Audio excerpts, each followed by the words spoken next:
ಪ್ಲೆಟೂನ್ಸು ಸಾಕಷ್ಟು ಜನ ಅಧಿಕಾರಿಗಳೆಲ್ಲರೂ ಬಂದಿದ್ದಾರೆ. ಅದಕ್ಕೋಸ್ಕರ ನಾವು ಈಗೆಲ್ಲ ಒಂದು ವಿಶೇಷವಾದ ಬಂದೋಬಸ್ತನ್ನು ಈಗ ಮಾಡಿಕೊಂಡು ಎಲ್ಲ ಪರಿಸ್ಥಿತಿನ ಹತೋಟಿಗೆ ತಂದಿದ್ದೇವೆ. ಸರ್ ಏನಕ್ಕೆ ಸರ್ ಮೇನ್ ಇನ್ಸಿಡೆಂಟ್ ಏನು ಸರ್, ಯಾಕೆ ಕಾರಣ? ಅದನ್ನು ಇನ್ನೂ ವೆರಿಫೈ ಮಾಡ್ತಾ ಇದ್ದಾವೆ. ಬಟ್ ಆ ಪ್ರೊಸೆಷನ್ ಟೈಮಲ್ಲಿ ಆಗಿದೆ, ಹಾಗಾಗಿ ಎಕ್ಸಾಕ್ಟ್ಲಿ ಏನಾಗಿದೆ ಅದನ್ನು ವೆರಿಫೈ ಮಾಡ್ತಾ ಇದೆ. ನೋಡ್ಕೊಂಡು ಅದನ್ನು ಇಂಜುರಿ ಆಗಿರುವಂಥದ್ದು ಸರ್, ಡ್ಯಾಮೇಜ್ ಅಂದರೆ ಸ್ವಲ್ಪ ಕಲ್ತೂರಾಟ ಆಗಿದೆ. ಅದ್ರ ಜೊತೆಗೆ ಕೆಲವು ಬೈಕ್ಗಳಿಗೆ ಬೆಂಕಿ ಹಾಕಿದ್ದಾರೆ. ಜೊತೆಗೆ 1-2 ಅಂಗಡಿಗಳಿಗೂ ಸಹ ಬೆಂಕಿ ಹಾಕಿದೆ.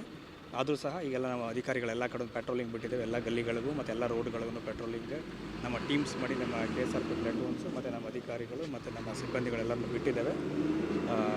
ಎಲ್ಲರೂ ಪೆಟ್ರೋಲಿಂಗ್ ಮಾಡ್ಕೊಂಡಿದ್ದಾರೆ. ಸೊ ಪರಿಸ್ಥಿತಿ ಕಂಟ್ರೋಲ್ ಆಗಿದ್ದಾರೆ ಸರ್. ಯಾರು ಇಂಜೂರಿ ಆಗಿದ್ದಾರೆ ಸರ್? ಸದ್ಯಕ್ಕೆ ನಮ್ಮ ಸಿಬ್ಬಂದಿ ಇಬ್ಬರಿಗೆ ಒಂದು ಸಣ್ಣ ಇಂಜುರಿ ಆಗಿದೆ. ಅದು ಬಿಟ್ಟರೆ ಬೇರೆ ಏನು ತೊಂದರೆ ಇದ್ದಂಗೆ ಕಾಣಿಸ್ತಾ ಇಲ್ಲ. ಸರ್, ಪೆಟ್ರೋಲ್ ಬಂಪ್ ಬಳಸಿದ್ದಾರೆ, ಇದೆಲ್ಲ ಪ್ರಿಪ್ಲಾನ್ ಅಂತ? ಅದ್ರ ಬಗ್ಗೆ ಯಾವುದು ಮಾಹಿತಿ ಇಲ್ಲ. ಅದು ನಿಮಗೆ ಯಾರು ಹೇಳಿದಾರೋ ಗೊತ್ತಿಲ್ಲ. ಬಟ್ ಅದ್ರ ಬಗ್ಗೆ ಯಾವುದು ಸದ್ಯಕ್ಕೆ ಮಾಹಿತಿ ಇಲ್ಲ. ಅದನ್ನು ವೆರಿಫೈ ಮಾಡಬೇಕು. ತಲವಾರುಗಳು ಕೂಡ ಪೊಲೀಸರು ವಶಪಡಿಸಿಕೊಂಡ್ರು ಸರ್, ಅದನ್ನೆಲ್ಲ ಪ್ರದರ್ಶನ ಮಾಡಿದ್ದಾರೆ ಅನ್ನೋಂಥದ್ದು ಸರ್. ತೆಗೆದುಕೊಂಡು ಹೋಗಿದ್ದಾರೆ. ಇಲ್ಲ, ಅದ್ರ ಬಗ್ಗೆ ಇನ್ನೂ ಮಾಹಿತಿ ಇಲ್ಲ. ಅಲ್ಲ, ಲಾಂಗ್ಗಳನ್ನ ಪೊಲೀಸರು ಎತ್ಕೊಂಡು ಹೋಗಿರುವಂಥದ್ದು. ಇಲ್ಲ, ಅದನ್ನು ವೆರಿಫೈ ಮಾಡಬೇಕು ನಾವು. ಅದ್ರ ಬಗ್ಗೆ ಸದ್ಯಕ್ಕೆ ನಮ್ಗೆ ಮಾಹಿತಿ ಇಲ್ಲ. ನಮ್ಗೆ ಇದುವರೆಗೂ ನಮ್ಮ ಆಫೀಸಲ್ಲಿ ನಮ್ಗೆ ಬ್ರೀಫಿಂಗ್ ಮಾಡಬೇಕಾದ್ರೆ ತಲವಾರುಗಳ ಬಗ್ಗೆ ಇದ್ರ ಬಗ್ಗೆ ಯಾವುದು ಹೇಳಿಲ್ಲ. ಅದನ್ನು ನೀವು ಹೇಳ್ತಾ ಇರುವಂಥದ್ದು. ಅದ್ರ ಬಗ್ಗೆ ವೆರಿಫೈ ಮಾಡಿ.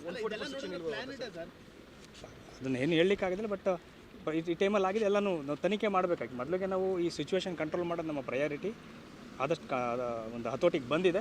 ಇದಾದ್ಮೇಲೆ ಅದನ್ನು ಏನೇನು ಯಾವ ಥರ ಆಯಿತು, ಹೇಗಾಯಿತು, ಮಾಸ್ಟರ್ ಮೈಂಡ್ ಯಾರಾಯಿತು ಅದ್ರ ಬಗ್ಗೆ ಎಲ್ಲ ನಾವು ತನಿಖೆ ಮತ್ತೆ ವಿಚಾರ ಮಾಡಬೇಕು. ಆತಂಕದಲ್ಲಿದ್ದಾರೆ ಸರ್, ಅವ್ರಿಗೇನು ಸಂದೇಶ ಕೊಡ್ತೀರಿ? ಜೊತೆಗೆ ಕಿಡಿಗೇಡಿಗಳ ವಿರುದ್ಧ ಯಾವ ರೀತಿ ಕ್ರಮ ಆಗುತ್ತೆ ಸರ್? ಕಿಡಿಗೇಡಿಗಳಿಗೆ 100% ನಮ್ಮ ಹತ್ರ ಏನಿಗೆಲ್ಲ ಎವಿಡೆನ್ಸ್ ಕಲೆಕ್ಟ್ ಮಾಡ್ತೇವೆ. ಎವಿಡೆನ್ಸ್ ಕಲೆಕ್ಟ್ ಮಾಡಿಕೊಂಡು ಪ್ರಕರಣ ದಾಖಲಿಸ್ಕೊಂಡು ಅದ್ರ ಮೇಲೆ ಏನು ಅರೆಸ್ಟ್ ಮಾಡಬೇಕೆಲ್ಲ ಮಾಡ್ತೇವೆ. ಜನಗಳಿಗೆ ಜನಗಳಿಗೆ ಆತಂಕ ಆಗಬಾರ್ದು ಅಂತ ಕಾರಣಕ್ಕೋಸ್ಕರ ಅದಕ್ಕೋಸ್ಕರನೇ ನಾವು ನಮ್ಮ ರೆಸ್ಪಾನ್ಸಿಬಿಲಿಟಿ ನೋಡ್ಕೊಳ್ಳುವಂಥದ್ದು. ಅದಕ್ಕೆ ನಾವು ಹೆಚ್ಚಿನದಾಗಿ ಫೋರ್ಸ್ ತೊಗೊಂಡ್ಬಿಟ್ಟು ಪೆಟ್ರೋಲಿಂಗ್ ಮಾಡ್ಕೊಂಡು ಎಲ್ಲ ಕಡೆ ನಮ್ಮ ವಿಸಿಬಿಲಿಟಿ ಮತ್ತು ಏರಿಯಾ ಡಾಮಿನೇಷನ್ ಮಾಡ್ಕೊಂಡೆಲ್ಲ ಮಾಡ್ತಾ ಇದ್ದೇವೆ. ಇನ್ನು ನಾವು ಇದನ್ನು ನಮ್ಮ ವಿಜಿಲ್ನ ಕಂಟಿನ್ಯೂ ಮಾಡ್ತೇವೆ. ನಮ್ಮ ತನಿಖೆ ಮಾಡ್ತೇವೆ. ಅದನ್ನು ನಾನು ಈಗ ಅಷ್ಟು ಡೀಟೇಲಾಗಿ ಹೇಳಲಿಕ್ಕೆ ಆಗೋದಿಲ್ಲ. ಅದನ್ನು ವೆರಿಫೈ ಮಾಡಬೇಕು. ಇನ್ನು ಕೆಲವರು ಸಿಕ್ಕಿದ್ದಾರೆ, ಬಟ್ ಇನ್ನು ಅದ್ರ ನಂಬರ್ ನಾವು ಕರೆಕ್ಟ್ ತಗೊಂಡಿಲ್ಲ. ಸದ್ಯಕ್ಕೆ 3 ದಿವಸ, ನೆಕ್ಸ್ಟ್ 3 ಡೇಸ್. Thank you.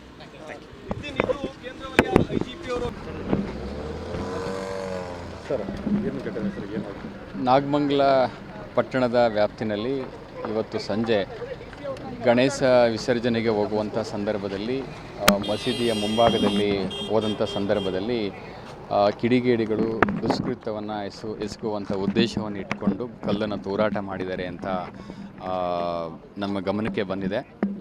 ಅದಾದ ನಂತರ ಸ್ವಲ್ಪ ಪ್ರತಿಭಟನೆಗಳು ಕೂಡ ಆಗಿದೆ. ತಕ್ಷಣವೇ ನಾನು ಮತ್ತು SP ಅವರು ಸ್ಥಳಕ್ಕೆ ಭೇಟಿ ಕೊಟ್ಟಿದ್ದೇವೆ. IG ಅವರು ಕೂಡ ಬಂದಿದ್ದಾರೆ. ಈಗ ಪರಿಸ್ಥಿತಿಯನ್ನು ತಿಳಿಗೊಳಿಸುವಂಥ ಎಲ್ಲ ಕ್ರಮಗಳನ್ನು ನಾವು ಕೈಗೊಂಡಿದ್ದೇವೆ. 2-3 ಅಂಗಡಿಗಳಿಗೆ ಬೆಂಕಿಯನ್ನು ಹಾಕಿದ್ದಾರೆ. ಆ ಬೆಂಕಿಯನ್ನು ನಂದಿಸುವಂಥ ಕೆಲಸವನ್ನು ಮಾಡ್ತಾ ಇದ್ದೇವೆ. ಮುಂಜಾಗ್ರತಾ ಕ್ರಮವಾಗಿ ಸೆಪ್ಟೆಂಬರ್ 14ನೇ ತಾರೀಕು ರಾತ್ರಿ 12 ಗಂಟೆವರೆಗೂ ಕೂಡ ನಾವು ಸೆಕ್ಷನ್ 144 ನಿಷೇಧಾಜ್ಞೆಯನ್ನು ಜಾರಿಗೊಳಿಸಿದ್ದೇವೆ. ಸದ್ಯಕ್ಕೆ ಈಗ 2-3 ಅಂಗಡಿಗಳಿಗೆ ಬೆಂಕಿಯನ್ನು ಹಾಕಿದ್ದಾರೆ. ಈಗ ಅದನ್ನೇ ಪರಿಶೀಲನೆ ಮಾಡ್ತಾ ಇದ್ದೀವಿ. ನಮ್ಮ ಮುಂದಿನ ಸಮಯದಲ್ಲಿ ಹೆಚ್ಚು ಬಂದೋಬಸ್ತನ್ನು ಮಾಡಲಿಕ್ಕೆ ಈಗಾಗಲೇ ನಾವು ಮತ್ತು SP ಅವರು ಕೂಡ ಡಿಸ್ಕಷನ್ ಮಾಡ್ತಾ ಇದ್ದೀವಿ. ಪವರ್ ಕಟ್ ಆಗಿದೆ, ಕಾರಣ ಏನು ಸರ್? ಅಲ್ಲಿ ಬೆಂಕಿ ಆಗಿರೋದ್ರಿಂದ ಅದು ಆಟೋಮೆಟಿಕ್ ಕಟ್ ಆಗಿದೆ. ಈಗ ಚೆಸ್ಕಾಂ ಅವ್ರಿಗೂ ಕೂಡ ಮಾತಾಡಿದ್ದೀನಿ. ಚೆಸ್ಕಾಂ ಅವರು ಬಂದಿದ್ದಾರೆ. ಸೊ ಬೆಂಕಿ ಅಲ್ಲಿ ಲೈಟ್ ಕಂಬದ ಹತ್ರ ಬೆಂಕಿ ಜಾಸ್ತಿ ಫೈರ್ ಇದಾಗಿರೋದ್ರಿಂದ ಅಲ್ಲಿ ಆಟೋಮೆಟಿಕ್ ಕಟ್ ಆಗಿದೆ. ಈಗ ಚೆಸ್ಕಾಂ ಅವರು ಬರ್ತಾ ಇದ್ದಾರೆ. ಈಗ ಸರ್, ಅಂಗಡಿಗಳು ಬೆಂಕಿಗೆ ಆಹುತಿ ಆಗಿದೆ, ಅದು ಬೆಂಕಿ ದಗದಾಯಿಸ್ತಾ ಇದೆ, ಅದನ್ನು ಕಂಟ್ರೋಲ್ ಮಾಡೋಕ್ಕೂ ಆಗ್ತಾ ಇಲ್ಲ. ಈಗ 4 ಫೈರ್ ಟೆಂಡರ್ ವೆಹಿಕಲ್ ಬರಲಿಕ್ಕೆ ಹೇಳಿದ್ದೀವಿ. ಆಲ್ರೆಡಿ 3 ಇದೆ. ಎಲ್ಲ ಕಡೆ ಆಲ್ರೆಡಿ ಬೆಂಕಿಯನ್ನು ನಂದಿಸುವಂಥ ಕೆಲಸಗಳನ್ನು ಮಾಡ್ತಾ ಇದ್ದೀವಿ. Okay, thank you. ಈಗ ಪರಿಸ್ಥಿತಿ ಕಂಪ್ಲೀಟಾಗಿ ನಿಯಂತ್ರಣದಲ್ಲಿದೆ. ಎಲ್ಲ ಪೊಲೀಸ್ ಅಧಿಕಾರಿಗಳು ಮತ್ತು ಸಿಬ್ಬಂದಿಯರು ಎಲ್ಲ ಸೂಕ್ಷ್ಮ ಪ್ರದೇಶಗಳಲ್ಲಿ ಎಲ್ಲ ಗಸ್ತು ಮಾಡ್ತಾರೆ. ಏನು ಹಾನಿಯಾಗಿತ್ತು ಅದನ್ನೆಲ್ಲ ಮಾಡಿದ್ವಿ. ಜನ ಟೋಟಲಾಗಿ ಓಡಾಡ್ತಾ ಇದ್ದಾರೆ. ಈಗಾಗಲೇ ನಾವು ನಿಷೇಧಾಜ್ಞೆ ಜಾರಿ ಮಾಡಿದ್ದೀವಿ. ಸ್ಕೂಲು ಕಾಲೇಜುಗಳು ಸಹಿತ ಇವತ್ತು ರಜೆ ಘೋಷಣೆ ಮಾಡಲಾಗಿದೆ. ಯಾರು ಕಿಡಿಗೇಡಿಗಳು ನಿನ್ನೆ ಒಂದು ಕೃತ್ಯದಲ್ಲಿ ಭಾಗಿಯಾಗಿದ್ದರು ಅವರನ್ನು ಕಾರ್ಯ ನಡೀತಾ ಇದೆ. ಇದುವರೆಗೆ ಒಟ್ಟು 46 ಜನರನ್ನು ನಾವು ನಮ್ಮ ವಶದಲ್ಲಿ ತೆಗೆದುಕೊಂಡು ವಿಚಾರಣೆ ಮಾಡ್ತಾ ಇದ್ದೀವಿ. ಇನ್ನಷ್ಟು ಜನರನ್ನು ನಾವು ಎಷ್ಟು ಅಂಗಡಿ ಮುಂಗಟ್ಟುಗಳಾಗಿರ್ಬೋದು, ಬೈಕ್ ಮಾಡುವಂಥದ್ದು? ಟೋಟಲ್ಲು 7 ಬೈಕ್ ಸುಟ್ಟಿದೆ ಮತ್ತು ಒಂದು 6 ಅಂಗಡಿಗಳು ಕಂಪ್ಲೀಟಾಗಿ ಸುಟ್ಟಿದೆ. ಸಣ್ಣ ಪುಟ್ಟ ಅಂಗಡಿಗಳು. ಇನ್ನು ಕೆಲವು ಅಂಗಡಿಗಳಿಗೆ ಸಣ್ಣ ಪುಟ್ಟ ಕಲ್ಲು ಹೊಡೆದಿದ್ದಿರ್ಬೋದು, ಗ್ರಿಲ್ ಮುರಿದಿದ್ದಿರ್ಬೋದು, ಈ ಥರದ್ದು ಸಣ್ಣ ಪುಟ್ಟ ಡ್ಯಾಮೇಜ್ ಆಗಿದೆ. ಅದೇ ಥರ ಕೆಲವೊಂದು ಬೈಕ್ಗಳಿಗೆ ಸಣ್ಣ ಪುಟ್ಟ ಕೆಳಗಡೆ ಕೆಡವಿದಿರ್ಬೋದು, ಸಣ್ಣ ಗ್ಲಾಸ್ ಮಿರರ್ ಹೊಡೆದಿದ್ದಿರ್ಬೋದು. ಈ ಥರ ಸಣ್ಣ ಪುಟ್ಟ ಎಲ್ಲ ಸೇರಿ ಒಂದು 15 ಬೈಕ್ಗಳಿಗೆ ಒಟ್ಟಾರೆಯಾಗಿ ಹಾನಿಯಾಗಿದೆ. ಒಂದು ಕಾರು, ಇಂಡಿಕಾ ಕಾರಿಗೆ ಒಂದು ಹಾನಿಯಾಗಿದೆ. ಸರ್, ಕೆಲ ಪೊಲೀಸರು ಕೂಡ ಗಾಯ ಆಗಿದೆ ಅಂತ ಹೇಳ್ತಾರೆ. ಇಲ್ಲ, ಇಬ್ಬರು ಪೊಲೀಸ್ ಸಿಬ್ಬಂದಿಯವರಿಗೆ ಒಂದು ಸಣ್ಣ ಪ್ರಮಾಣದಲ್ಲಿ ಗಾಯ ಆಗಿದೆ. ಅವರು ಆರಾಮಾಗಿದ್ದಾರೆ, ಏನೂ ತೊಂದರೆ ಇಲ್ಲ. ಪಬ್ಲಿಕ್ಕಿಗೆ ಯಾವುದೇ ಗಾಯ ಆದ ಬಗ್ಗೆ ಯಾವುದೂ ಮಾಹಿತಿ ಇದುವರೆಗೂ ಬಂದಿಲ್ಲ. ಯಾರಾದರೂ MLC ಬಂದರೆ ಅಂಥವ್ರದ್ದು ಸಹಿತ ನಾವು ಕಂಪ್ಲೇಂಟನ್ನು ತೆಗೆದುಕೊಳ್ತೀವಿ. ಒಂದಷ್ಟು ಯಾರು ದೂರು ಕೊಟ್ಟಿಲ್ಲ ಸರ್? ಇದುವರೆಗೆ ಯಾರು ಬಂದಿಲ್ಲ. ಒಂದಷ್ಟು ಕುಟುಂಬಸ್ಥರು ಠಾಣೆ ಮುಂದೆ ಬಂದರು. ಅದೇ ಅವರ ಸಂಬಂಧಿಕರು ಮಕ್ಕಳನ್ನ ಎಲ್ಲ ಕರ್ಕೊಂಡು ಬಂದಿದ್ದಾರೆ, ಅರೆಸ್ಟ್ ಮಾಡಿದ್ದಾರೆ ಅಂತೇಳಿ ಅವರಿಗೆ ನಾವು ಹೇಳಿದ್ದೀವಿ. ವಿಚಾರಣೆ ನಡೀತಾ ಇದೆ. ಅವರು ಭಾಗಿಯಾಗಿದ್ದರೆ ಅವ್ರನ್ನ ಮಾತ್ರ ನಾವು ಇದರಲ್ಲಿ ದಸ್ತಗಿರಿ ಮಾಡ್ತೀವಿ. ಒಂದು ವೇಳೆ ಭಾಗಿಯಾಗಿಲ್ಲ ಅಂತಂದರೆ ಅವ್ರನ್ನ ನಾವು ಬಿಟ್ಟು ಕಳಿಸ್ತೀವಿ ಅಂತೇಳಿ ಹೇಳಿದ್ದೀವಿ. ಅದರದ್ದು ನಾವು ವೆರಿಫೈ ಮಾಡೋ ಕೆಲಸ ನಡೀತದೆ. ಸರ್, 46 ಮಂದಿನೂ ಕೂಡ ಬಂಧನ ಆಗಿರೋದು ಸರ್? ಇಲ್ಲ, ವಶದಲ್ಲಿದ್ದಾರೆ. ಎನ್ಕ್ವೈರಿ ಆಗ್ತಾ ಇದೆ. ಆದಮೇಲೆ ನಾವು ಯಾರ್ಯಾರ್ದು ಕಂಡು ಬರ್ತದೆ ಅವ್ರನ್ನ ಅರೆಸ್ಟ್ ಮಾಡ್ತೀವಿ. ಸರ್, ರಾತ್ರಿ ತಾವು ತಿಳಿಸಿದ್ರಿ, ಏನು ಸರ್ ಪ್ರಮುಖವಾಗಿ ಇಂಥ ಪರಿಸ್ಥಿತಿ ಉದ್ಭವ ಕಾರಣ ಏನಾಯಿತು ಸರ್? ಅದೇ ಒಂದು ಸೂಕ್ಷ್ಮ ಸ್ಥಳದಲ್ಲಿ ಈ ಒಂದು ಪ್ರೊಸೆಷನ್ ಹೋದಾಗ ಅಲ್ಲಿ ಒಂದು 5ರಿಂದ 7 ನಿಮಿಷ ಅದೇ ಒಂದು ಸ್ಥಳದಲ್ಲಿ ನಿಂತು ಡ್ಯಾನ್ಸ್ ಮಾಡ್ತಾ ಇರ್ತಾರೆ. ಆ ಒಂದು ಸಂದರ್ಭದಲ್ಲಿ ಇನ್ನೊಂದು ಗುಂಪಿನವರು ಬಂದು ಇಲ್ಲಿ ಮಾಡೋದು ಬೇಡ, ನೀವು ಮುಂದೆ ಹೋಗಿ ಅಂತೇಳಿ ಹೇಳ್ತಾರೆ. ಆವಾಗ ಅವರು ವಾಗ್ವಾದ ಆಗ್ತದೆ ಎಲ್ಲ ಪ್ರೊಸೆಷನ್ ಇಲ್ಲದಿದ್ದರು ಮತ್ತು ಪಕ್ಕದಲ್ಲಿದ್ದವ್ರ ಮೇಲೆ. ಆ ಒಂದು ಸಂದರ್ಭದಲ್ಲಿ ನಮ್ಮ ಪೊಲೀಸ್ನವರು ಇಂಟರ್ಫಿಯರ್ ಆಗ್ತಾರೆ. ಆಗಿ ಎಲ್ಲರನ್ನೂ ಅಲ್ಲಿಂದ ಡಿಸ್ಪರ್ಸ್ ಮಾಡ್ತಾರೆ. ಮಾಡಿದ ಮೇಲೆ ಗಣೇಶ ಪ್ರೊಸೆಷನ್ ಇಲ್ಲಿದ್ದವರು ಪೊಲೀಸ್ ಠಾಣೆ ಕಡೆ ಬಂದು ನಮ್ಮ ಪೊಲೀಸ್ನವರು ನಮಗೆ ನೀವು ಹೊಡೆದಿದ್ದೀರಿ, ನಮಗೆ ಅಲ್ಲಿ ಹೋಗಬೇಡ ಇಲ್ಲಿ ಹೋಗಬೇಡ ಅಂತೇಳಿ ನೀವು ರಿಸ್ಟ್ರಿಕ್ಷನ್ ಹಾಕಿದ್ದೀರಿ ಅಂತೇಳಿ ಪೊಲೀಸ್ ಮೇಲೆ ಬ್ಲೇಮ್ ಮಾಡ್ಕೊತ ಪೊಲೀಸ್ ಸ್ಟೇಷನ್ ಮುಂದೆ ಬರ್ತಾರೆ. ಆ ಒಂದು ಸಂದರ್ಭದಲ್ಲಿ ನಾವು ಅವರಿಗೆಲ್ಲ ಮಾತಾಡಿ ಈ ಥರ ಇದೆ ಅಂತೇಳಿ ಹೇಳಿ ಅದೊಂದು ಗಣೇಶ ವಿಸರ್ಜನೆ ಮಾಡೋಕ್ಕೊಂದು ಅವಕಾಶ ಮಾಡಿಕೊಡ್ತೀವಿ. ಬಟ್ ಈ ಒಂದು ಸಂದರ್ಭದಲ್ಲಿ ಹೆಚ್ಚಿನ ಜನ ಸೇರ್ಕೋತಾರೆ. ಎರಡು ಕಡೆ ಗುಂಪಿನಲ್ಲಿ ಹೆಚ್ಚಿನ ಜನ ಸೇರಿಕೊಂಡು ಕಲ್ಲು ತೂರಾಟ ಮಾಡ್ತಾರೆ. ಬಟ್ ಒಂದು ಗುಂಪಿನವರು ಆ ಸೈಡ್ ಇದ್ದರು, ಇನ್ನೊಂದು ಗುಂಪಿನವರು ಈ ಸೈಡ್ ಇದ್ದರು. ಯಾವುದೇ ರೀತಿಯಿಂದ ಕ್ಲ್ಯಾಶ್ ಆಗಿಲ್ಲ. ದೂರಿಂದ ಅವರು ಕಲ್ಲು ಎಸೆದ್ರು, ಇವರು ಈ ಕಡೆ ಕಲ್ಲು ಎಸೆದ್ರು. ಅದಾದಮೇಲೆ ಪೊಲೀಸ್ನವರು ಯಾವಾಗ ಅವ್ರನ್ನ ಚದುರಿಸಿದ್ರು, ಹೋಗುವಾಗ ದಾರಿ ಮಧ್ಯದಲ್ಲಿ ಏನು ಬೈಕ್ ನಿಲ್ಲಿಸಿದ್ರು, ಅಂಗಡಿಗಳಿದ್ದು, ಅಲ್ಲಿ ಬೆಂಕಿಯನ್ನು ಹಾಕ್ಕೊಂತ ಅವರು ಹೋದರು. ಒಂದು 10 ಗಂಟೆ ಸಮಯಕ್ಕೆ ನಾವು ಕಂಪ್ಲೀಟಾಗಿ ನಮ್ಮ ಹತೋಟಿಗೆ ಪರಿಸ್ಥಿತಿ. ಎಷ್ಟು ಜನ ಅರೆಸ್ಟ್ ಮಾಡಿದ್ದಾರೆ ಮತ್ತು ಪ್ರೋಸೆಸ್ ಏನು ಸರ್ ಅಂತ ಅಂದರೆ CCTV ಕ್ಯಾಮ್ರಾ ಅದು ಮಾಡ್ತಾ ಇದ್ದೀವಿ. CCTV ಮತ್ತು ವಿಡಿಯೋ ಫುಟೇಜ್ ಎಲ್ಲ ಕಲೆಕ್ಟ್ ಮಾಡಿದ್ವಿ. ಅದರದ ಆಧಾರದಲ್ಲಿ ತನಿಖೆ ಸರ್. ಅಂದರೆ ಗಣೇಶ ಮೆರವಣಿಗೆ ಅಲ್ಲಿ ಹೋಗಬಾರ್ದು ಅನ್ನುವಂಥದ್ದೇ ಅವರ ಆಗ್ರಹ ಆಗಿತ್ತಾ? ಇಲ್ಲ, ಅಲ್ಲಿ ಪ್ರತಿ ಸಲನ ಆ ರೂಟ್ನಲ್ಲಿ ಹೋಗ್ತಾರೆ. ಆದರೆ ಅಲ್ಲಿ ಸಾಕಷ್ಟು ಸಮಯ ಅಲ್ಲೇ ನಿಂತ್ಕೊಂಡು ಇವರು ಡ್ಯಾನ್ಸ್ ಮಾಡ್ತಾಯಿದ್ರು, ಮುಂದೆ ಹೋಗಲಿಲ್ಲ ಅಂತೇಳಿ ಅವರು ಫಸ್ಟ್ ಕಂಪ್ಲೇಂಟ್ ಮಾಡ್ತಾರೆ. ಇವರು ಇಲ್ಲ, ನಾವು ಹೋಗ್ತೀವಿ, ನಾವು ಎಲ್ಲೇ ಬೇಕಾದರೂ ಹೋಗ್ಬೋದು ಅಂತೇಳಿ ಇವರು. ಸರ್, ಈ ಬಾರಿ ಅಲ್ಲಿ ಹೋಗೋದಕ್ಕೆ ಪರ್ಮಿಷನ್ ಕೊಟ್ಟಿದ್ರಾ ಸರ್? ಅನುಮತಿ ಪಡ್ಕೊಂಡಿದ್ರಾ ಅಥವಾ? ಇಲ್ಲ, ಅನುಮತಿ ಎಲ್ಲ ಆಗಿತ್ತು. ಅದು ನಾರ್ಮಲ್ ರೂಟ್ ಇದ್ದಿದ್ದರಿಂದ ಅಲ್ಲೇನು ನಾವು ರಿಸ್ಟ್ರಿಕ್ಷನ್ ಇರಲಿಲ್ಲ. ಆದರೂ ಸಹಿತ ನಾವು ಹೇಳಿದ್ವಿ ಅವರಿಗೆ, ಸೂಕ್ಷ್ಮ ಪ್ರದೇಶ ಇದೆ, ಅದನ್ನು ಅವಾಯ್ಡ್ ಮಾಡಂತೇಳಿ ಹೇಳಿದ್ವಿ. ಬಟ್ ಅವರು ಜನ ಎಲ್ಲ ಸೇರಿದಾಗ ಇಲ್ಲ, ನಾವು ಅಲ್ಲಿ ಹೋಗಿ ಜಸ್ಟ್ ಟರ್ನ್ ಮಾಡ್ಕೊಂಡು ಬರ್ತೀವಿ ಅಂತೇಳಿ ಹೇಳ್ತಾರೆ. ಸರ್, ಹಿಂದೆಯೂ ಕೂಡ ಅದೇ ಸ್ಥಳದಲ್ಲಿ ಕೂಡ ಗಲಾಟೆಗಳಾಗಿತ್ತು ಸರ್? ಇಲ್ಲ, ನಾವು ಅದನ್ನು ಸಹಿತ ನಾವು ಮಾಹಿತಿ ಕಲೆ ಹಾಕಿದ್ವಿ. ಹಿಂದೆ ಏನೋ ಆ ಜನ ಸೇರ್ಕೊಂಡಿದ್ರು ಆ ಕಡೆನೂ, ಆವಾಗ ನಮ್ಮ ಪೊಲೀಸ್ನವರು ಅವ್ರನ್ನ ಮುಂದೆ ಕಳಿಸಿದ್ದಾರೆ. ಅಷ್ಟು ಬಿಟ್ಟರೆ ಯಾವುದು ಗಲಾಟೆ ಆಗಿಲ್ಲ. ಸೂಕ್ಷ್ಮ ಪ್ರದೇಶ ಈ ಸರ್ಕಲ್ ಆದರೂ ಕೂಡ ಪೊಲೀಸರು ಅಲ್ಲಿ ಸೂಕ್ತ ಬಂದೋಬಸ್ತ್ ಕೈಗೊಳ್ಳಿಲ್ಲ, ಹಂಗಾಗಿ ಇಲ್ಲ. ನೋಡಿ, ನಿನ್ನೆ ನಮ್ಮ ಜಿಲ್ಲೆಯಲ್ಲಿ ಒಂದು 400 ಕಡೆ ಒಂದು ಪ್ರೊಸೆಷನ್ ಇತ್ತು, 5ನೇ ದಿನದ ಇಂಪಾರ್ಟೆಂಟ್ ಗಣಪತಿ. ಹಾಗಾಗಿ ಎಲ್ಲ ಕಡೆನೂ ಸಹಿತ ಸಿಬ್ಬಂದಿಗಳನ್ನ ನಾವು ಬೇರೆ ಬೇರೆ ಕಡೆ ಎಲ್ಲ ಹಾಕಿದ್ವಿ. ನಮ್ಮ ಎಲ್ಲ ತಾಲೂಕು ಪ್ಲೇಸ್ನಲ್ಲಿ ಇತ್ತು, ಕೆಲವೊಂದು ಹಳ್ಳಿಗಳಲ್ಲಿ ಸಹಿತ ಇಂಪಾರ್ಟೆಂಟ್ ಇತ್ತು. 400 ಜನ ಸಂಖ್ಯೆ ಅಷ್ಟಿದ್ದಾಗ ನಾವು ಒಂದೇ ಕಡೆ ಜಾಸ್ತಿ ಫೋರ್ಸನ್ನು ಕೊಡೋಕ್ಕಾಗಲ್ಲ. ಆದರೂ ಸಹಿತ ಒಂದು KSRP ಇಲ್ಲಿ 2 ಇನ್ಸ್ಪೆಕ್ಟ್ರು ಒಂದು ಬಂದೋಬಸ್ತನ್ನು ಮಾಡಿದ್ವಿ. ಅಚಾನಕ್ಕಾಗಿ ಜನ ಜಾಸ್ತಿ ಸೇರಿದ್ರಿಂದ ಈ ಒಂದು ಇನ್ಸಿಡೆಂಟ್. ಸರ್, ಅಂದರೆ ಕೆಲವು ಕಡೆ ಪೆಟ್ರೋಲ್ ಇಲ್ಲ, ಅದನ್ನೆಲ್ಲ ನಾವು ನೋಡ್ತಾ ಇದ್ದೀವಿ. ಅದು ವಿಡಿಯೋ ಫುಟೇಜನ್ನು ಕಲೆಕ್ಟ್ ಮಾಡಿಕೊಂಡು ಅದು ಮುಂದೆ. ಸರ್, ಈಗ ಬಂಧನ ಆಗಿರೋದ್ರಲ್ಲಿ ಅಂದರೆ ಏನು ತೊಗೊಂಡಿದ್ದಾರೆ, ಅದರಲ್ಲಿ ಯಾರು ಹೊರಗಿನವರು ಇದ್ದಾರೆ ಸರ್, ಬೇರೆ ಜಿಲ್ಲೆಯವರು? ಇಲ್ಲ, ಆಲ್ಮೋಸ್ಟ್ ಎಲ್ಲ ಇಲ್ಲ ಇರೋದು ಲೋಕಲ್. ನಾವು ಮೈಸೂರವರು ಇದ್ವಿ, ನಮ್ಮನ್ನ ಬಂದು ಕರ್ಕೊಂಡು ಬಂದಿದ್ದಾರೆ ಅಂತ ಆ ಥರ?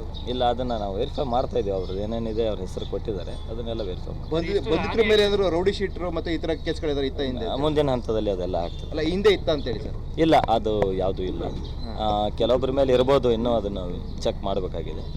ಯಾರ ಮೇಲೆ ಇತ್ತು ಅನ್ನೋದ್ರ ಬಗ್ಗೆ ಮಾಡ್ತೀವಿ, ಮತ್ತು ಮುಂದಿನ ದಿನಗಳಲ್ಲಿ ಅವ್ರ ಮೇಲೆ ಕಠಿಣ ಕ್ರಮ ಏನು ಜರುಗಿಸಬೇಕು ಅದನ್ನೆಲ್ಲ ಮಾಡ್ತೀವಿ.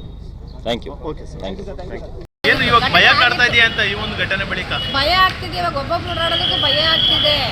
ಎಲ್ಲೆಲ್ಲೋ ಸಾಲ ಸೂಲ ಮಾಡಿ ಹಾಕಿರ್ತಾರೆ, ಫೈನಾನ್ಸು ಸಂಘ ಅಲ್ಲಿ ಇಲ್ಲಿ ತಂದು ಬಂಡವಾಳ ಹಾಕಿರ್ತಾರೆ. ಇವಾಗ ಅವ್ರ ಪರಿಸ್ಥಿತಿ ಏನು? ಈಗ ಹೊರಗಡೆ ಓಡಾಡೋಕ್ಕೆ ಭಯ ಆಗುತ್ತೆ, ಬಂಡವಾಳ ವ್ಯಾಪಾರ ಮಾಡೋಕ್ಕೂ ಭಯ ಆಗುತ್ತೆ, ತೊಂದರೆ ಆಗುತ್ತೆ. ಯಾಕೆಂದರೆ ನಮ್ಮದೇನು ಅಂಗಡಿಗಿಲ್ಲ, ಇವಾಗ ನಾವು ಹಿಂದೆ ವ್ಯಾಪಾರ ಮಾಡ್ತಿದ್ವಿ, ಇವಾಗ ನಮ್ಗೆ ಅಷ್ಟು ವ್ಯಾಪಾರ ಇರೋದಿಲ್ಲ. ಬೇರೆಯವ್ರಿಗೂ ತೊಂದರೆ ಆಗಿದ್ರೆ ನಮಗೂ ಆದಂಗೆ ಅಲ್ವಾ?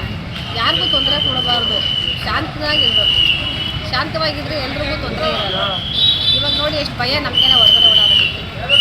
ಈ ಥರ ಮೊದಲೇ ಯಾವಾಗಲಾರ ಆಗಿತ್ತಾ? ಆಗಿತ್ತು ಹಿಂದೆ, ನಾನೊಂದು 11 ವರ್ಷದ ಹುಡುಗಿ ಏನಪ್ಪ, ಅವಾಗ ಆಗಿತ್ತು ತುಂಬ ಗಲಾಟೆ, ಇದಕ್ಕಿಂತ ಜಾಸ್ತಿ ಆಗಿತ್ತು. ಒಂದು ಹುಡುಗನೂ ಕೊಲೆ ಆಗಿತ್ತು, ಓಕೆ. ಪಾಪಣ್ಣಿ ಅಂತ ಗಾಣೇಶ್ವರ ಹುಡುಗ. ಈಗ ನೀವು ನೋಡಿದಾಗ ಏನೆಲ್ಲ ಹಾನಿ ಆಗಿದೆ ಏನಂತ ನೋಡಿದ್ರು? ಅದು ನೋಡಿದಾಗ ಸುಮಾರು ಅವಾಗೆಲ್ಲ ಸೇಟು ಅಂಗಡಿಗಳು, ಬಟ್ಟೆ ಅಂಗಡಿಗಳು, ಪಾತ್ರೆ ಅಂಗಡಿ ಸುಮಾರು ಅವಾಗ ಜಾಸ್ತಿ. ಅವಾಗ ಈಗಾದರೂ ಹೆಂಗೆಂಗೋ ತಂದು ಹಾಕಿರ್ತಾರೆ ದೊಡ್ಡ ದೊಡ್ಡ ಬಂಡವಾಳಗಳು. ಅವಾಗ ಕಡಿಮೆ ಅಂದ್ಕೊಳ್ಳಿ, ಅವಾಗ ಕಾಸ್ಟ್ಲಿ ಅಂತ ಏನಿರಲಿಲ್ಲ. ಅಂದರೆ ಅವಾಗ ನಮ್ಗೆ ಅಷ್ಟೊಂದು ತಿಳುವಳಿಕೆ ಇಲ್ಲ. 11 ವರ್ಷದ ಹುಡುಗಿ ಆವಾಗ ನೋಡಿದ್ದು ಗಲಾಟೆ ಈಗಾಗಿದೆ. ನಿಮ್ಮ ಹೆಸರಮ್ಮ? ಹೆಸರು ಜಾವರಮ್ಮ. ಗಣಪತಿಗೆ ಹೋದಕ್ಕೂ ಕಾಣುತ್ತೆ ಇಲ್ಲ, ಅವ್ರು ಏನಿದ್ರು ಹೋಗೋದಿಲ್ಲ, ಊರೊಳಗೆ ಯಾಕೂ ಬರೋದಿಲ್ಲ. ಅವರು ಡ್ಯೂಟಿ ಮುಗಿಸ್ಕೊಂಡು ಮಕ್ಳನ್ನ ಟೌನ್ ಕರ್ಕೊಂಡೋಗಿ ಇವತ್ತು ಬರ್ತಡೇ ಚಿಕ್ಕ ಮಗೊಂದು, ಅದಕ್ಕೆ ಚಾಕ್ಲೇಟ್ ಕೊಡ್ಸ್ಕೊಂಡು ಮನೆಗೆ ಬಂದು 11:30 ಗಂಟೆ ನ್ಯೂಸ್ ನೋಡಿ ಮನ್ಗವ್ರೆ. 1 ಗಂಟೆಲಿ ಬಂದ್ಬಿಟ್ಟು ನೀವು ಇಕ್ಕಿದ್ ಬನ್ನಿಲಿ ಇಕ್ಕಿದ ಚಟ್ಟಿಲಿ ಎಳ್ಕೊಂಡೋಯ್ತಾರ ಸರ್, ಕಾಲ ತೆಗ್ದು ಈಸ್ಕೆಸ್ತಾವ್ರೆ ನಮ್ಮ ಮನೆಯವ್ರನ್ನ. ಮನೆ ಒಳಗೆ ಮನೆಗಿರೋನ್ನ ಕಾಲ ತೆಗ್ದು ಈಸ್ಕೆಸ್ಬಿಟ್ರೆ ಅದು ಶುಗರ್ ಪೇಷಂಟ್ ಏನಾದ್ರು ನಡೆದ್ರೆ ಶುಗರ್ ಇದೆ ಏನ್ ಮಾಡ್ತಾರೆ ಸರ್ ಅವರು? ಮಕ್ಕಳು ಬಡಿಗೆ ನಾವ್ ಹೆಂಗಿರ್ಬೇಕು? ನಾವ್ ಹೇಳ್ತಾ ಇದೀವಿ ಸರ್, ಏನ್ ರೀಸನ್ ಕೊಟ್ಬಿಟ್ಟು ಕರ್ಕೊಂಡೋದ್ರೆ ಅದೊಂಥರ ರೀಸನ್ ಕೊಟ್ಟಂತೆ ಹೆಂಗ್ ಕರ್ಕೊಂಡೋದ್ರು ಮನೆ ಮಕ್ಳು ಬಂದಿವ್ರು. 1 ಗಂಟೆ ರಾತ್ರಿ ಬರೋಕೆ ಯಾಕೆ ಸರ್ ರೂಲ್ಸ್ ಕೊಡೋದು ಇವ್ರಿಗೆ? ಸುಮ್ಮನೆ ಮನೆಗಿರೋಕೆಲ್ಲ ಹಿಂಗ್ ಮಾಡ್ತಾರ. ಚಿಕ್ಕ ಮಕ್ಳು ಕರ್ಕೊಂಡು ನಾವೆಲ್ ಮಾಡ್ಬೇಕು? 3 ಗಂಟೆ ಗಂಟೆ ರೋಡಲ್ಲಿ ನಿಂತಿದ್ದೀವಿ, ನಮ್ಮ ಮನೆ ಬರ್ತದೆ 5 ನಿಮಿಷ ಗಡಬ ಕಳಿಸ್ತೀವಿ ಅಂದು 5 ನಿಮಿಷ ವೇಟ್ ಮಾಡದ ಹಿಂಗ್ ಮಾಡ್ತಾರ ಸರ್. ಹೋಗ್ಲಿ, ಕಾರಣ ಇದ್ರೆ ಕರ್ಕೊಂಡು ಹೋಗ್ಬೋದು, ಕಾರಣ ಇಲ್ಲ ಹೇಗ್ ತಗೊಂಡು ಈಗ ಕಾಲಕ್ಕೆ ಪಡಿ ತಗ್ಬಿಟ್ಟು ಹಾಸ್ಗೆ ಹಾಕ್ಬಿಟ್ರೆ ಶುಗರ್ ಪೇಷಂಟ್ ಏನಾದ್ರು ಏನ್ ಮಾಡ್ತಾರ ಅವರು? ನಾವೇ ಕಾಲ್ ತರಿಸಿ ಬಿಡೋಣ. ಹಿಂಗೆಲ್ಲ ಮಾಡ್ತಾರ ಸರ್ ಅವರು. ಬಂದು ಕೇಳ್ಬೇಕು, ಅವ್ರು ಹೋಗೋದೆಲ್ಲ ಊರ್ ಸಾಹಸಕ್ಕೆ ಬರೋದಿಲ್ಲ ಅಂತದ್ರಲ್ಲಿ ಹಿಂಗ್ ಮಾಡ್ತಾರಂದ್ರೆ ಹಿಂಗಿರ್ಬೇಕು ಹೇಳ್ರಿ ಊರೊಳಗೆ. ಹಿಂಗೆಲ್ಲ ಮಾಡ್ತಾರ. ಹೋಗ್ಲಿ, ಅವರು ಕದ ಮಾಡ್ಬಿಟ್ಟು ಮನ್ಗಿರನ್ನ ಹೇಳ್ಕೊಂಡು ಹೋಯ್ತಾರಲ್ಲ, ಇನ್ನೆಂತವ್ರು ಇರ್ಬೇಕು ಇವರು. ನಿಮ್ಮ ಹೆಸರಮ್ಮ? ಪವಿತ್ರ. ಏನ್ ಗಲಾಟೆ ಆಯ್ತು ಟೌನಲ್ಲಿ ಅಂತ ಗೊತ್ತಿಲ್ಲ. ಇಲ್ಲಿಂದ 2 ಗಂಟೆಗೆ ಗಣಪತಿನ ತಗೊಂಡು ಹೋದ್ರು ಮೆರವಣಿಗೆ. ನಾವು ಸರ್ಕಲ್ ತಕ ಹೋಗಿದ್ದೋ ಬಂದು ಎಲ್ಲ ಗಂಡಸರುಗಳು ಹೋಗಿದ್ರು. ನಮಗೆ 8 ಕಾಲಲ್ಲಿ ಗಲಾಟೆ ಆಗೈತೆ ಅಂತ ಫೋನ್ ಬಂತು. ನಾನು ಫೋನ್ ಮಾಡಿದೆ ನಮ್ಮ ಹಸ್ಬೆಂಡ್ಗೆ, ಬನ್ನಿ ಎಲ್ಲಿದ್ದೀರಾ ಅಂತ. ಬರ್ತೀನಿ, ನಾನು ಸೇಫ್ ಆಗಿದ್ದೀನಿ, ಬರ್ತೀನಿ ಅಂತ. ಅವ್ರು ಬಂದು ಊಟ ಮಾಡಿ ಮಲಗಿದ್ರು. 1 ಗಂಟೆ ರಾತ್ರಿಯಲ್ಲಿ ಪೊಲೀಸರು ಕರೆಂಟ್ ಎಲ್ಲ ತೆಗ್ದು, ಸರ್ ಏರಿಯಾದಲ್ಲಿ ಎಲ್ಲೂ ಕರೆಂಟ್ ಇಲ್ಲ, ಎಲ್ಲ ಕರೆಂಟ್ ತೆಗ್ದು 1 ಗಂಟೆ ರಾತ್ರಿಯಲ್ಲಿ ಎಲ್ಲರ ಮನೆ ಡೋರ್ ಬಗ್ದು, ನಿಮ್ಮ ಮನೇಲಿ ಯಾವ ಗಂಡಸರಿಲ್ಲ ಆದರೂ ಡೋರ್ ಮುರ್ದಾಕವ್ರೆ. ಆ ಮನೇಲಿ ಕೆಟ್ಟ ಮಾತಲ್ಲಿ ಬೈದು ಅವ್ರ ಮನೇಲಿ ಡೋರ್ ಮುರ್ದಾಕಿ ಹೋಗಿದ್ದಾರೆ. ಇನ್ನೊಬ್ರು ಮನೇಲಿ ಡೋರ್ ಮುರ್ದಾಕಿ ನಮ್ಮ ಮನೇಲಿ ರೂಮಲ್ಲಿ ಮಲಗಿದವ್ರನ್ನ ಕರ್ಕೊಂಡು ಹೋಗೋರು. ಇಲ್ಲಿ ಎಷ್ಟು ವರ್ಷದಿಂದ ಗಣಪತಿ ಕೂರಿಸ್ತಿದ್ರು? 20-25. ನಾನು ಮದುವೆ ಆಗಿ ಬಂದಿರೋದೇ 2 ವರ್ಷ. 25 ವರ್ಷದಿಂದ ಕುಂಡಿಸ್ತಾರೆ ಅಂತ ನಮ್ಮ ಮನೇಲಿ ಹೇಳಿದ್ದಾರೆ. ಈ ಮೊದಲು ಯಾವ ಥರ ಇಲ್ಲಿ ಗಲಾಟೆಗಳು? ಯಾವುದು ಗಲಾಟೆ ಇಲ್ಲ ಸರ್. ನಾನು ಬಂದು 3ನೇ ವರ್ಷದ ಗಣಪತಿ 2 ವರ್ಷ ನೋಡಿದ್ದೀನಿ, ಯಾವ ಗಲಾಟೆ ಇಲ್ಲ. ಇದೇ ವರ್ಷ ಸರ್ ನಮ್ಮ ಬೈರಿಕಪ್ಪ ಹುಡುಗರು ಯಾರು ಗಲಾಟೆ ಮಾಡಿಲ್ಲ, ಎಲ್ಲೋ ಬೇರೆ ಹುಡುಗರಿಂದ ಈ ಗಲಾಟೆ ಆಗಿದೆ. ನಿಮ್ಮನೆಯವ್ರನ್ನ ಕರ್ಕೊಂಡು ಹೋಗಿದ್ರು? ನಮ್ಮನೆಯವ್ರನ್ನ 1 ಗಂಟೆ ರಾತ್ರಿ ರೂಮಲ್ಲಿ ಮಲಗಿದವ್ರನ್ನ ಕರ್ಕೊಂಡು ಹೋಗೋರೆ. ನಾನು ಕೇಳಿದ್ವಿ 1 ಗಂಟೆ ರಾತ್ರಿ ಕರೆಂಟ್ ಇಲ್ಲ, ಇಷ್ಟೊಂದು ಕರ್ಕೊಂಡು ಹೋಗ್ತೀರಾ, ಬೆಳಗ್ಗೆ ಬನ್ನಿ ನಾವೇ ತಪ್ಪಿರೋ ಕಳಿಸ್ತೀವಿ ಅಂದ್ರೆ, ಇಲ್ಲ ಅಮ್ಮ ಅರ್ಧ ಗಂಟೆಲಿ ಕಳಿಸ್ತೀವಿ CC ಕ್ಯಾಮ್ರಾ ನೋಡಿ ಅಂದವರು. ಇವತ್ತವರೆಗೂ ನ್ಯೂಸ್ ಇಲ್ಲ ಸರ್. ಇಷ್ಟು 1 ಗಂಟೆ, ಎಷ್ಟು ಗಂಟೆ ಸರ್? 8 ಗಂಟೆ 9 ಗಂಟೆ 9 ಅವರ್ ಆಯ್ತು ಅವ್ರು ಹೋಗಿ. ಒಂದು ನ್ಯೂಸ್ ಏನು ನಮಗಿಲ್ಲ, ಏನು ಹೆಂಗೆ ತಿಳ್ಕೊಬೇಕು ನಾವು ಎಲ್ಲಿದ್ದಾರೆ, ಏನು ಹೆಚ್ಚು ಕಮ್ಮಿ ಆದರೆ ಹೆಚ್ಚು ಕಮ್ಮಿ ಆದರೆ ಯಾರು ನೋಡ್ಕೊಂತಾರೆ? ನಿಮ್ಮ ಹೆಸರಮ್ಮ? ದಿವ್ಯಾ.